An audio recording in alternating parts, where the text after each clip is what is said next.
Right, me personally, when I'm doing combinations for specific fighters, first of all, I've tried to look at their strengths. Obviously, you want to be, you should, your own fighter, you should be aware of their strengths and weaknesses anyway, and obviously implement them in combinations.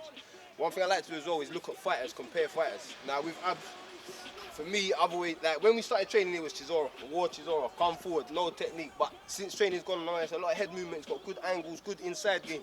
So I think I've said James Toney's a good fighter to watch. So when we do combinations, I like a lot of head movement, a lot of hip movement, turning the hips into every shot, and then obviously rolling off to set up shots as well.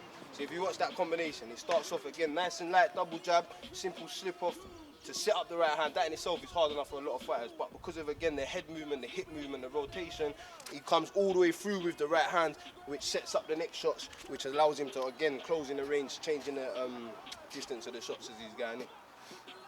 A lot of fighters, they don't know how to fight the inside or they're not comfortable.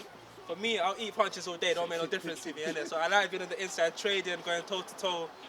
Basically just a battle of wills, innit? But with that, you still want to be smart about it as well, innit? Implement your head movement.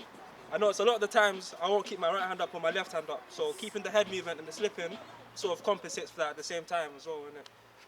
Very important, and even on the slips as well, it's good to watch yourself back because you'll find yourself slipping and allowing the hands to go.